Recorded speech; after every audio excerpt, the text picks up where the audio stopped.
guys, j'espère que vous allez bien. Actuellement, dans le côté de Hollywood, on a un décès. Et puis on va en parler parce que c'était quand même une actrice qu'on a vu grandir dans notre temps. Il y a des morts qui nous surprennent. Et, et puis, il y a celles qui nous donnent immédiatement cette sensation étrange de « Attendez, mais ce n'est pas possible. » Hayden Panettiere est morte. Oui, Hayden Panettiere. La petite fille qu'on a connue à la télévision, on l'a vue grandir. La jeune actrice qui est devenue Claire Bennett dans Heroes. La cheerleader blonde qui pouvait guérir de toutes ses blessures. Juliette Barnes dans Nashville. Elle était aussi dans Remember the Titan, Ice Princess, Scream 4, Scream 6 et avait même prêté sa voix à A Bug Life. Et aujourd'hui, elle n'est plus là. Hayden Panettiere est décédée le 16 août 2026 en Caroline du Sud à seulement 36 ans. Sa famille a confirmé son décès par l'intermédiaire de son représentant. Au moment où je vous parle, la cause exacte de son décès n'a pas été rendue publique. Les autorités enquêtent toujours, mais ce qui fait exploser Internet aujourd'hui, ce n'est pas seulement son décès, c'est le timing. Parce qu'il y a environ 3 mois, Hayden Panettiere était encore là. Elle parlait, elle racontait son histoire, elle venait de publier ses mémoires. Elle parlait de ses années de souffrance, de l'alcool, de la dépression, de ses relations abusives, de sa fille, de son enfance dans l'industrie du divertissement et surtout, elle disait qu'elle avait l'impression d'être sortie de cette période sombre. Dans une de ses dernières grandes conversations publiques, elle expliquait en substance qu'elle avait encore beaucoup de vie devant elle. Et quelques mois plus tard, elle n'est plus. Alors forcément, Internet s'emballe. Certains demandent, est-ce vraiment une coïncidence? D'autres parlent déjà de préméditation. D'autres parlent d'Hollywood. D'autres ressortent les révélations de son livre. Et certains vont même jusqu'à établir des liens entre ce qu'elle venait de révéler et sa mort. Mais aujourd'hui, on va faire quelque chose de beaucoup plus intéressant. On va reprendre toute l'histoire, sa carrière, son enfance, ses problèmes personnels, ses révélations sur Hollywood, son ancienne relation abusive, la mort de son frère, son livre, son fameux podcast et surtout ce que l'on sait réellement aujourd'hui sur sa mort. Parce qu'entre les faits et les théories, TikTok, il y a parfois un monde complètement différent. On est chez la Doua, guys, it's about everything. On regarde le tout ensemble. Mettez des cœurs blancs cette fois-ci. Donc, les cœurs blancs, c'est... On libère Hayden. Peu importe qu'est-ce qu'il y avait, on la libère. On est chez la Doua, guys.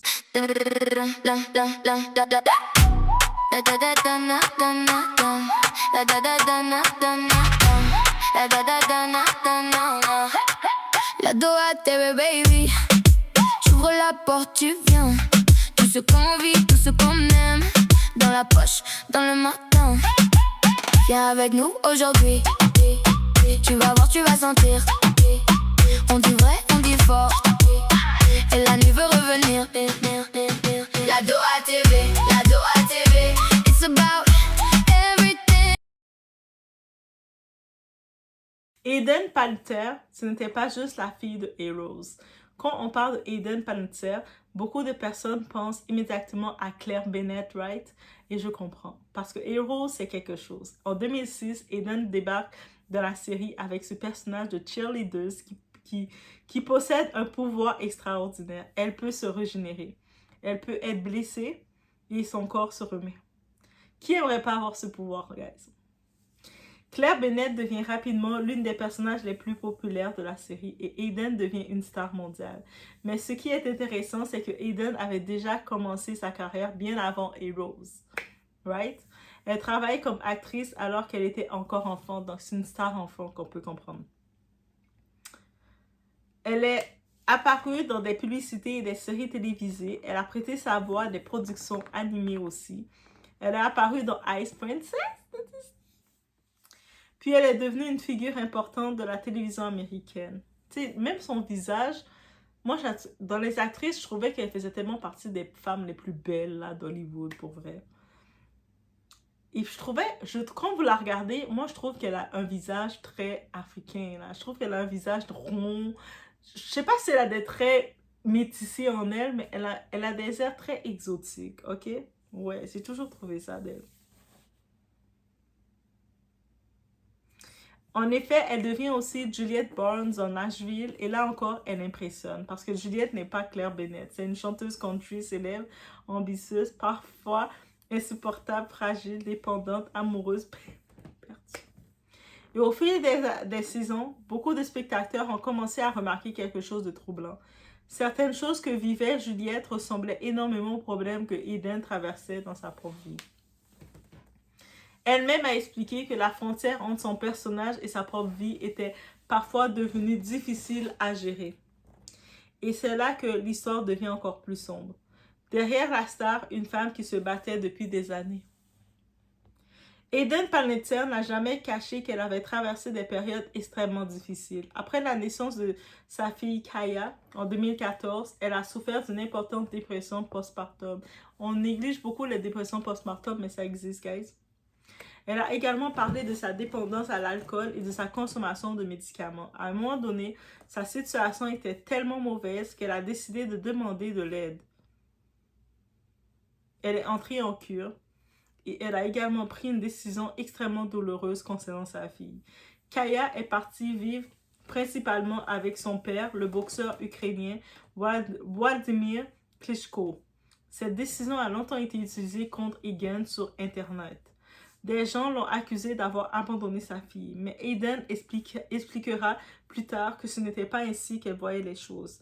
Elle estimait qu'à cette période de sa vie, elle n'était pas suffisamment stable pour être la mère dont sa fille avait besoin. C'est pas question d'avoir de l'argent et puis t'es une mère. Elle sentait que elle était pas bien, ça n'allait pas dans sa tête, elle pouvait pas s'occuper de sa fille. Et quand le père est plus stable que toi, tu peux pouvoir laisser ta fille. Donc, elle avait quand même l'homme qui était plus responsable et c'est le choix qu'elle a fait. Mais le monde l'ont jugé. On dit qu'elle abandonne sa fille, mais ils ne comprenaient pas. Arrêtez de juger les personnes dans les choix qu'ils font. Cette histoire l'a suivie pendant des années, mais elle n'était pas son seul combat. Puis, il y a eu son frère Jensen. En 2023, Eden a vécu une autre tragédie. Son petit frère, Jensen Panettiere, est mort à seulement 28 ans et cette mort l'a profondément marqué. Jensen était lui aussi un acteur et Eden a ensuite parlé de son deuil et de l'impact que cette disparition avait eu sur elle. Imaginez maintenant la situation. Une femme qui a commencé à travailler enfant, une enfant star, qui a grandi devant les caméras, qui a connu la célébrité très jeune, qui a traversé la dépression, l'addiction, une relation abusive, la séparation d'avec sa fille. Et ensuite, la mort de son petit frère. Et malgré tout ça, en 2026, Eden disait « Je veux vivre ». Il y a 3 mois de ça, quand elle était vivante, son témoignage, tout ce qu'elle disait. Maintenant, j'ai vécu beaucoup de choses. Maintenant, je suis prête à vivre. Le livre qui a tout changé. En mai 2026, Eden Panettiere publie ses mémoires « This is me, a reckoning ». Et là, elle décide enfin de raconter sa version. Pas celle des tabloïds, pas celle des paparazzis. Pas celle des blogs, pas celle des gens qui avaient observé sa vie de l'extérieur. La sienne. Et elle raconte des choses extrêmement difficiles. Son enfance, sa relation avec sa mère, ses problèmes d'addiction, sa dépression postpartum qui est un fait réel chez beaucoup de femmes. 80% de femmes, elles ont des fois à petite échelle, mais des fois à plus grande échelle. Sa relation avec Wladimir Klitschko, sa relation avec Brian Ickerson. Mais elle raconte également des expériences troublantes qu'elle affirme avoir vécues très jeune dans le milieu hollywoodien. Et c'est précisément cette partie qui va refaire surface aujourd'hui. Le chapitre le plus sombre, ce que Eden racontait sur Hollywood. Mais il faut maintenant revenir sur quelque chose qui, à mon avis, change complètement la manière de regarder cette histoire. Parce que le livre de Eden Panettiere n'était pas simplement une autobiographie sur ses addictions, sa dépression, sa maternité et ses relations. Eden racontait aussi ce qu'elle disait avoir vécu très jeune dans l'industrie hollywoodienne. Son livre « This is me, a reckoning » que vous pouvez trouver sur Amazon un peu partout si vous voulez le lire, est sorti en mai 2026 et pendant plusieurs semaines, elle l'a énormément promu. Elle a donné des interviews, elle a parlé de son passé.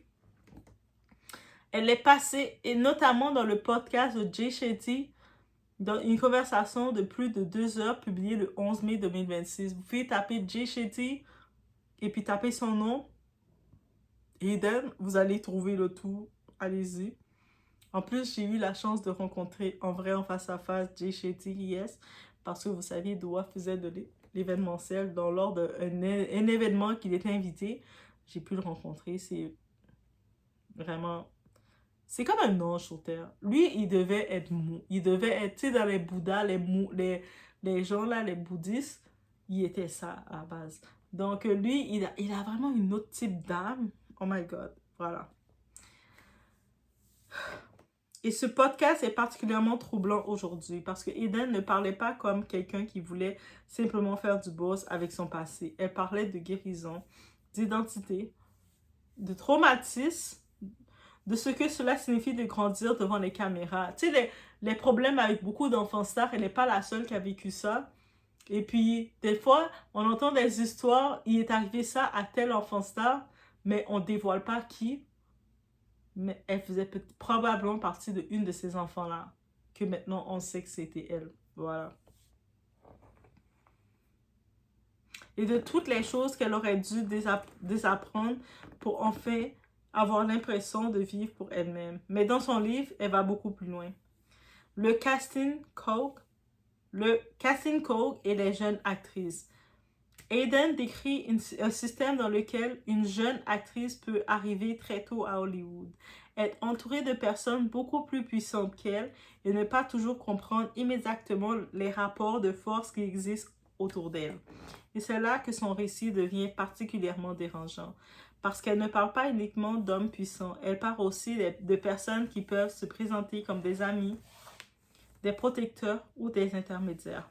Des personnes auxquelles une jeune actrice pense pouvoir faire confiance et parfois, selon son récit, ces personnes peuvent justement être celles qui l'amènent dans des situations où elle se retrouve complètement vulnérable.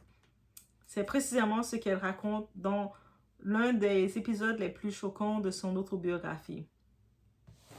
Stella McCasey, l'amie en qui elle avait confiance. Dans le livre, Eden donne le nom de Stella McCasey pour la personne qu'elle avait décrit comme étant au centre de l'incident du bateau. Les médias qui ont rapporté le contenu du livre la présentent comme une connaissance du milieu du divertissement que Eden considérait alors comme une amie proche. Et c'est justement ce qui rend l'histoire encore plus glaçante. Parce que Eden ne raconte pas un inconnu m'a abordé dans la rue. Elle raconte plutôt « je faisais confiance à cette personne ». Et cette confiance aurait été utilisée pour l'amener dans une situation qu'elle n'avait absolument pas anticipée. Le bateau dans le sud de la France. Eden raconte qu'à l'âge de 18 ans, elle se trouvait sur un super yacht dans le sud de la France dans un contexte de fête où se trouvaient plusieurs célébrités. À un moment, Stella lui aurait demandé de la suivre. Eden pensait simplement aller rencontrer quelqu'un. Elle se retrouve finalement dans une petite cabine et dans cette cabine se trouvait un homme célèbre décrit dans le livre comme un chanteur-compositeur britannique d'une trentaine d'années allongé dans un lit et dévêtu sous les draps. Commencez à mettre les noms dans les commentaires, guys. Un homme, à l'époque, elle avait 18 ans. Là, elle a eu 36 ans. Elle avait 18 ans à l'époque. Il avait déjà dans la trentaine. Il est un chanteur britannique. Mettez les noms dans les commentaires. Eden raconte que Stella lui aurait dit de se mettre dans le lit avec lui avant de quitter la pièce. Et là, son cerveau aurait complètement changé de mode. Elle explique avoir d'abord eu cette réaction presque automatique de quelqu'un qui ne comprend pas encore ce qui est en train de se passer. Puis son instinct de survie aurait pris le dessus. Elle aurait clairement fait comprendre à l'homme que ce qui était attendu d'elle n'allait pas arriver. Et elle aurait finalement quitté la cabine et cherché un endroit où se cacher sur le bateau. Le détail qui rend la situation encore plus agressante était en pleine mer. Elle ne pouvait tout simplement pas prendre cette affaire et sortir. Elle était physiquement coincée sur ce yacht avec des gens qu'elle ne connaissait pas suffisamment pour savoir à qui faire confiance. Eden explique que cette expérience l'avait profondément bouleversée et qu'elle s'était sentie traitée comme une marchandise sexuelle plutôt que comme une jeune femme. Les récits publiés à partir de son livre rapportent également qu'elle a décrit la trahison ressentie envers cet ami qui l'avait auparavant traité comme une personne proche. Et je veux insister sur un détail. Eden avait 18 ans. Elle était déjà célèbre, mais être célèbre ne signifie pas nécessairement savoir comment réagir face à une situation pareille. Et même vous, comment vous aurez réagi. Et le plus troublant, elle n'a pas donné le nom du chanteur. Damn! Eden, et puis c'est un Britannique, chanteur britannique à l'époque, trentaine d'années. Nommez-moi les noms des chanteurs britanniques. Craig David, je sais pas pourquoi c'est lui que j'ai en tête. Je sais pas s'il avait 30 ans, qu'elle avait 18 ans. Elle, maintenant, elle a 36 ans. Je sais pas. Je connais pas, ça me dit rien les noms des chanteurs britanniques, guys. Eden ne donne pas publiquement le nom du chanteur et c'est là que les réseaux ont commencé le travail habituel. À comparer les âges, les carrières, les personnes présentes dans certains cercles. Mais attention, c'est sûr que c'est des enquêtes sur Internet, on ne sait pas plus. À 19 ans, un autre homme puissant. Et si cette histoire était déjà suffisamment troublante, Eden raconte qu'un autre épisode survient lorsqu'elle avait 19 ans. Cette fois, elle se retrouve à une petite soirée dans un appartement de Los Angeles. Elle décrit une ambiance où plusieurs hommes plus âgés parlent, boivent et consomment du cannabis. Elle commence à se sentir mal à l'aise, elle décide de partir. Et c'est à ce moment-là qu'un homme qu'elle décrit comme un acteur et réalisateur oscarisé, très respecté dans l'industrie. Ok, dites-moi le nom de ce que vous pensez. Acteur, réalisateur, oscarisé, donc qui a eu un Oscar, très respecté dans l'industrie, lui aurait fait croire qu'il avait du chewing gum sur son pantalon. Lorsqu'elle regarde, elle découvre qu'il s'était exposé devant elle. C'est-à-dire, il dit « Ah, j'ai du chewing gum, j'ai de la gomme dans mon pantalon. » Elle va faire comme « Ah ouais? » Et puis, il lui montre son engin. Oh my God! Après, les gens, vous pensez que les gens d'Hollywood, les riches, sont bons? Les gars, là, ils sont des teubés, là. Eden raconte avoir été choquée et ce qui est encore plus révélateur, c'est sa propre réaction à l'époque. Elle ne raconte pas avoir immédiatement pensé « je viens d'être victime d'un comportement totalement inacceptable ». Elle explique plutôt qu'elle a essayé de rationaliser la situation. Elle pensait que c'était peut-être une mauvaise blague, que certains hommes plus âgés avaient simplement des comportements étranges. Et elle n'aura pas parlé à personne à ce moment-là. C'est précisément cette banalisation qui est importante dans son récit. Parce qu'une jeune femme peut parfois vivre quelque chose de profondément déplacé et mettre des années à réaliser à quel point la situation était anormale. Et c'est pour ça que beaucoup de ces hommes déséquilibrés, ils aiment prendre les femmes très jeunes, qui vont être très influencées, qui vont voir des comportements, techniquement ils vont se dire c'est bizarre, mais ils vont se dire mais peut-être qu'il a de l'expérience, c'est comme ça c'est supposé être. Non. Never trust those ugly men, man. That old bastard. Oh. Eden ne parlait donc pas d'un seul homme. Et c'est là que je veux revenir à l'idée générale. Parce que si vous réduisez son livre à Eden accuse un chanteur britannique ou Eden accuse un acteur oscarisé, vous passez à côté de son propos. Son récit est beaucoup plus large. Elle dénonce le système. Elle parle de ce que cela signifie de devenir une jeune femme dans une industrie où la célébrité, l'argent, le pouvoir et la jeunesse peuvent se retrouver dans la même pièce. Imaginez, elle était Eden, actrice connue, elle avait son propre monotone, comment on la traitait. Imaginez les petites filles derrière qui arrivaient, qui gravitaient autour, comment elles devaient se faire traiter. Juste imaginez cette industrie. On a vu le procès de Didi, comment il s'était. Mais Didi n'était pas le seul méchant. C'était une industrie est pourrie comme ça. Si vous voyez Britney Spears, elle ne s'en sort pas. C'est pas pour rien, guys. Pourquoi cela change la lecture de sa mort? Et c'est ici que certains voient un changement. Eden publie ce livre en mai 2026. Elle en parle dans les médias, elle en parle dans les podcasts, elle raconte des choses qu'elle avait gardées pendant des années et elle donne suffisamment de détails pour que certaines personnes de son entourage professionnel puissent probablement reconnaître les situations décrites. Et dans les personnes qu'elle dénonce sans avoir dit leur nom, elle a quand même pas dit les noms, mais ces personnes-là, c'est probablement des personnes encore actives dans l'industrie. Et c'est pour ça que Les internautes, les enquêteurs du net ont fait et on la voit, 36 ans. Elle, il y a 3 mois de ça, qu'elle disait « J'ai passé à autre chose, maintenant je refais ma vie. » Elle n'a pas eu le temps de refaire sa vie. Blau. Et voilà. Sa vie se termine à 36 ans. Ce que nous savons et ce que nous ne savons pas. Ce que nous savons, Eden a publié son autobiographie en mai 2026. Elle y a raconté plusieurs expériences troublantes vécues lorsqu'elle était très jeune. Elle a parlé de ses expériences dans les médias. Elle a notamment donné une longue interview à Jay Shetty et elle est décédée le 16 août 2026 à l'âge de 36 ans. Ce que nous ne savons pas, la cause de sa mort, les autorités n'ont pas encore annoncé cette cause.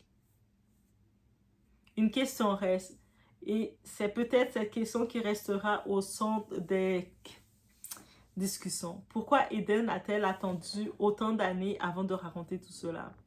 La réponse est peut-être beaucoup plus simple qu'une théorie du complot. La peur, la honte, la carrière, la puissance des personnes impliquées, le fait d'être jeune, le besoin de survivre et peut-être aussi le temps nécessaire pour comprendre ce que l'on a réellement vécu.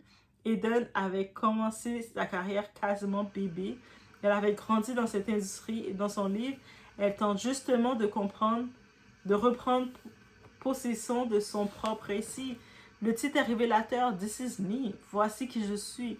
Après des années pendant lesquelles Hollywood, les médias et le public avaient raconté Eden Palitzer à sa place, elle avait finalement décidé de raconter sa propre version. Et c'est peut-être ça, au fond, la partie la plus triste de cette histoire. Elle venait enfin de récupérer sa voix et quelques mois plus tard, elle n'est plus là. Il y a beaucoup de théories qui sont sur le net, mais on attend la raison du décès. Ça va venir dans quelques temps, j'imagine. C'est ça qui est ça. On parle de sa relation avec Brian Ackerson. Il faut également parler d'une autre partie très sombre de sa vie. Eden a été en couple avec Brian Ackerson pendant plusieurs années. Cette relation a été marquée par des accusations et des violences domestiques. Ackerson a été arrêté à plusieurs reprises et a été condamné en 2021 à une peine de prison pour violences domestiques. En 2026, alors que le livre de Eden sortait, il avait lui-même reconnu certains comportements abusifs. Cette histoire a énormément marqué Eden. Et concernant sa mère, son autobiographie a également révélé une relation extrêmement compliquée avec sa mère, Leslie Vogel. Eden explique notamment qu'elle a longtemps eu le sentiment que sa mère avait davantage été sa manager que simplement sa mère. Ça me rappelle tellement Britney Spears. Un exemple assez révélateur concernant Panic Room.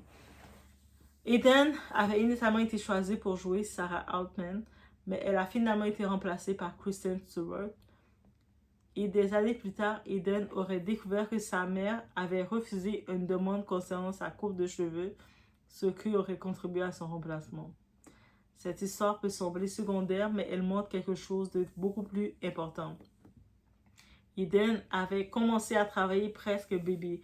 Elle n'avait jamais vraiment connu une enfance complètement normale et elle expliquait dans sa mémoire que cette célébrité précoce avait eu un prix. Une enfance volée, pour la plupart des enfants stars, c'est un peu ça.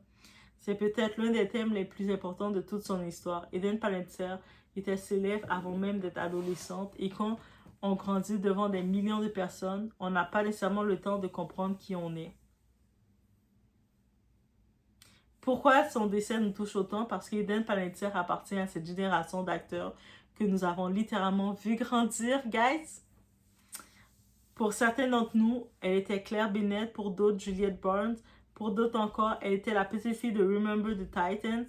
On la voit de personnages animés ou la jeune actrice de Ice Princess ou la fille de Scream. Mais le plus fou, c'est qu'elle avait seulement 36 ans.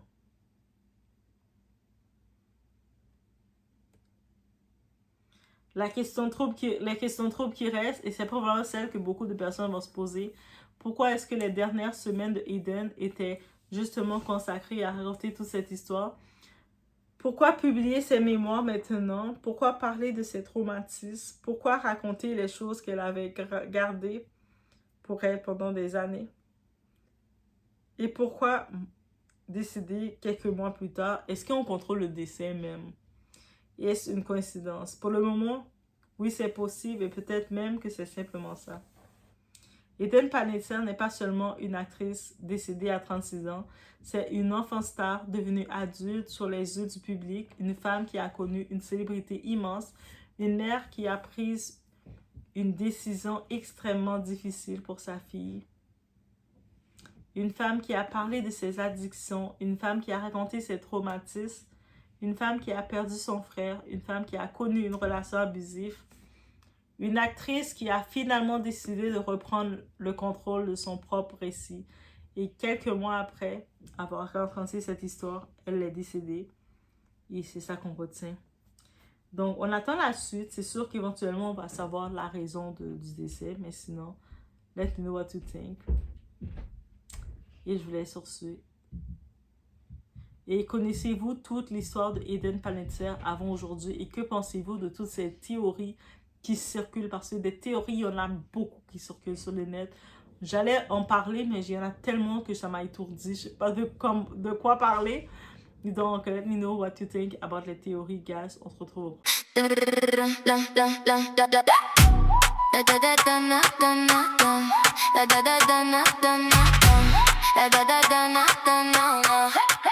La Doha TV, baby.